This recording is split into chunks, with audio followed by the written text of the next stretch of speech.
Hey, this is Allison hanging out in my space to craft, and I'm going to work on a beachy page using this Shimelle Starburst. I've pulled a whole bunch of stickers, some from Shimelle. I had some things in my page kit already. I have these two photos, and then I also went and wanted a few more beachy things, so I went into my embellishment folders and looked at some other things just to pull some beachy words and things like that. So I'm looking at this blue scrap of paper as an idea for a mat, and I can't decide. So I'm going to use this polka dot. It's from the same Shimelle paper pad. And I'm going to mat the two photos separately.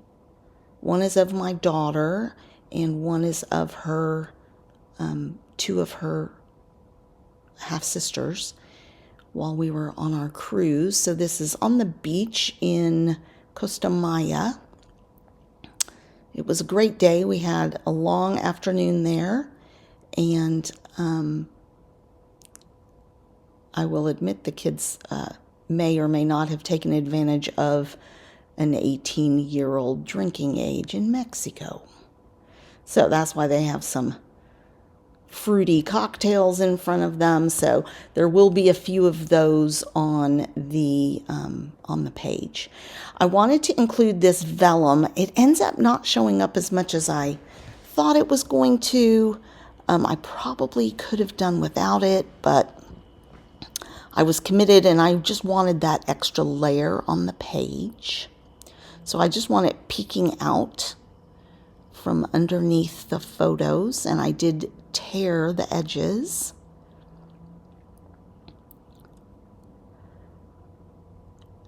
And then I'm kind of going to set it aside for a little while I look at other things. I had pulled this plaid paper. I decided not to use it.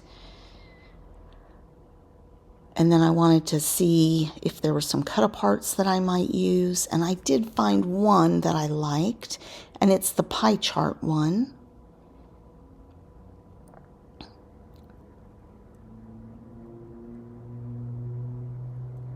And I also cut this floral. Spoiler alert, I end up not using the floral. I do use this pie chart though, but I want to trim it up and make it much smaller. There was just a lot of white space on it. I didn't need the white space.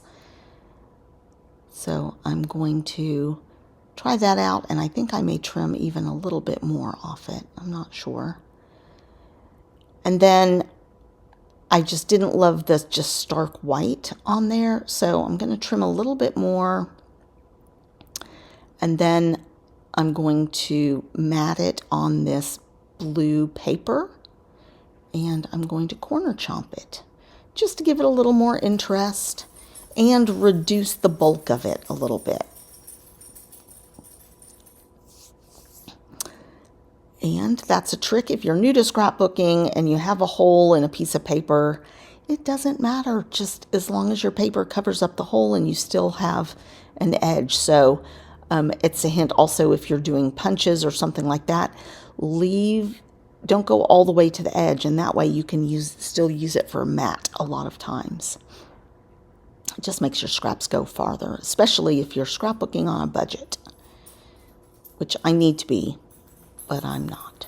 So when I originally looked at this paper, I had it turned a different way, and I was going to put the photos at the bottom. And then I decided, no, we're talking sunshine. I want this up in the top corner and radiating down.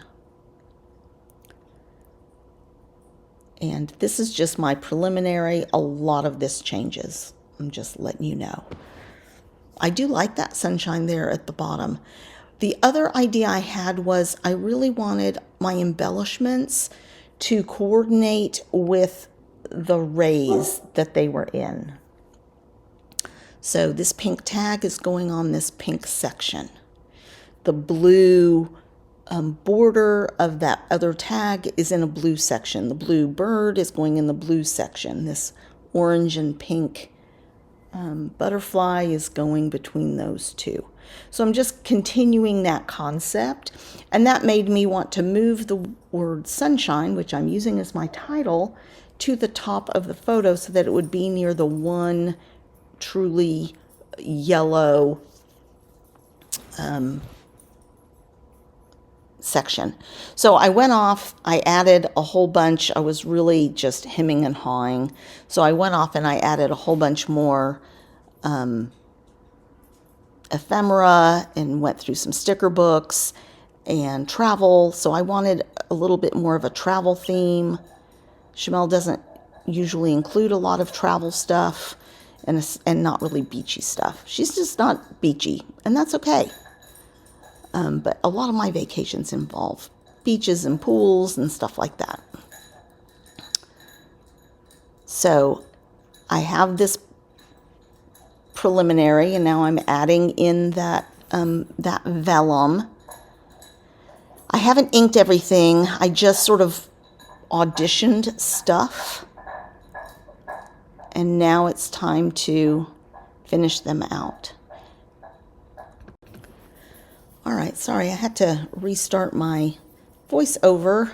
Well, stop it and tell my dog to stop incessantly licking her bowl because it makes a lot of noise and it is annoying.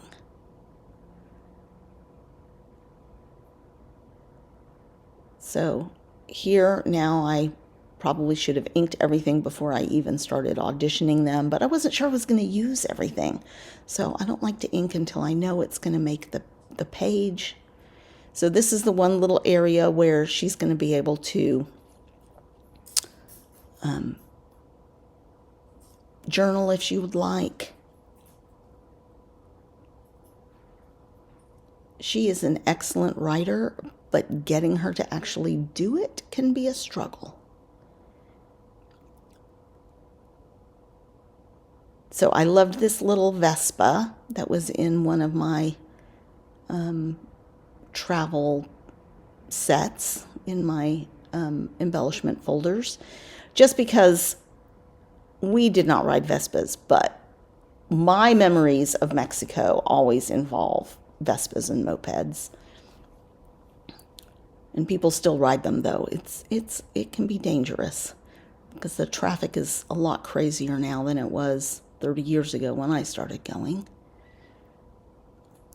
So again, I'm trying to lay things out. I felt like everything was a little too scattered, so I'm tightening everything up, but still trying to keep it in their zones.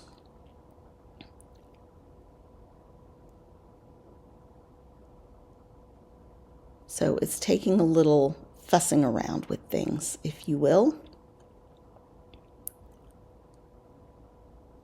And then I'm trying to, instead of scattering everything, I'm trying to create little layered clusters of embellishments as well.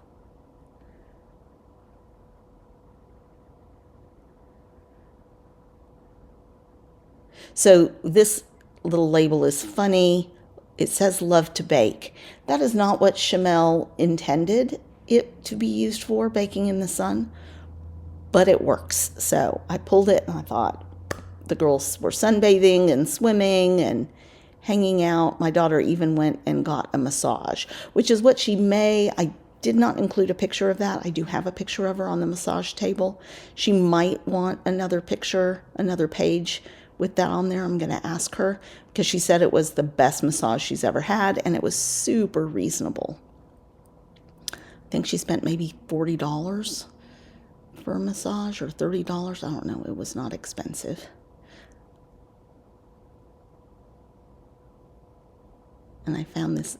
Some of these things are from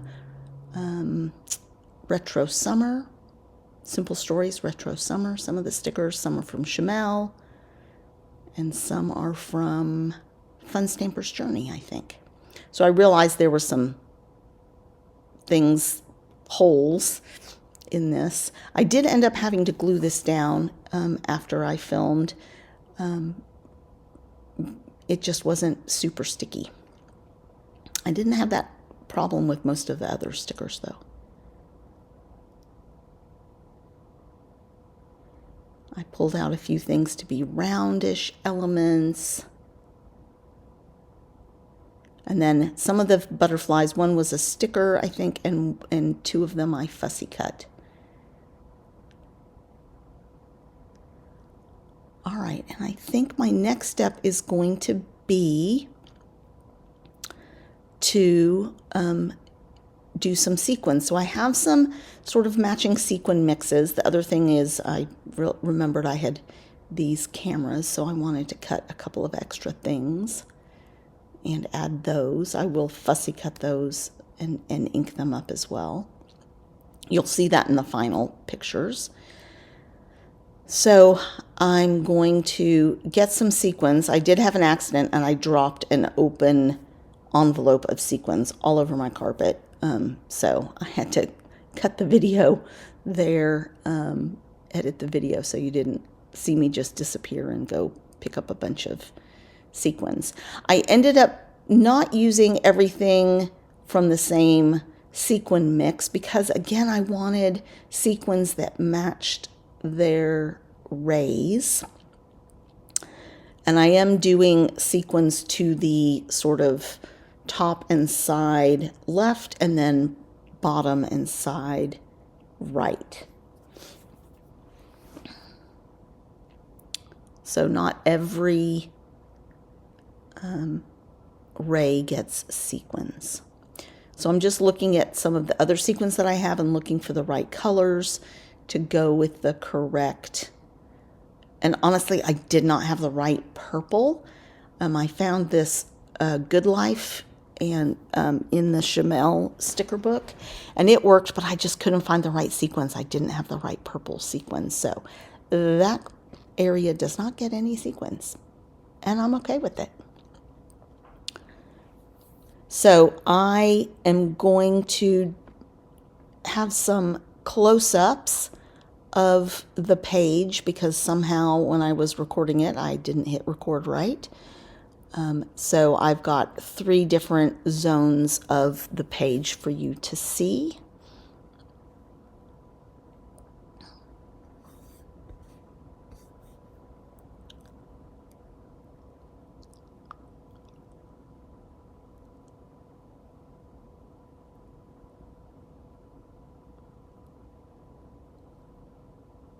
And here are some close-ups. So here's the top, kind of the middle, and the bottom. Thanks a lot, you guys.